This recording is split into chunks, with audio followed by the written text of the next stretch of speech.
And well, Ugarte was Manchester United's big signing from Paris Saint-Germain, landing him on transfer deadline day. Although it took most of the summer to complete, I am sure Eric Ten Hag is relieved to finally have him on board.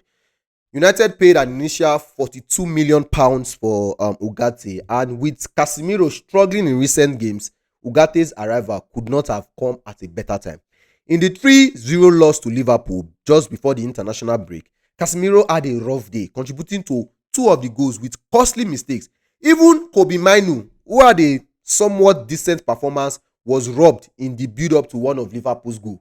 It highlighted United's ongoing midfield problems, leaving me wondering how different things might have been if Ugarte had been available. You see, Ugarte was not registered in time for the match, but his debut could soon come, possibly against Southampton. You see, United's defensive frailties last season were glaring. The midfield often left the defense exposed, leading to far too many shots conceded.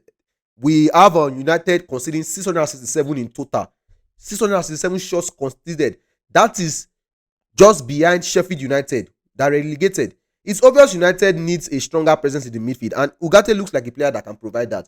He's a fierce competitor who thrives on breaking up opposition play. Last season in Ligue 1, Ugarte averaged 4.6 tackle attempts per 90 minutes, more than any other player in the league.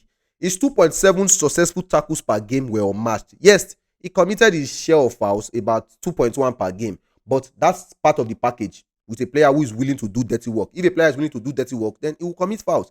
You see, it's interesting that PSG allowed him to leave just after one season, but it's obvious that Luis Enrique preferred someone that was more suited to controlling possession. Ugarte is not that type of player, and fans that are hoping for that type of midfielder may be disappointed.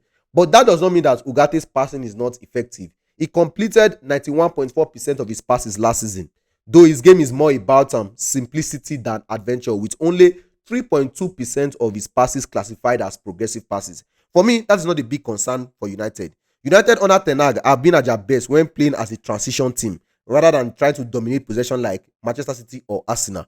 You see, Ugarte's ability to break up play and shield the backline fits perfectly into that system. In the end, Ugarte might not control games like midfielders like Rodri, but his defensive strength and ability to win back possession are exactly what United need right now. His signing addresses a major weakness, and I am excited to see how he impacts the team going forward. I'm just curious to see.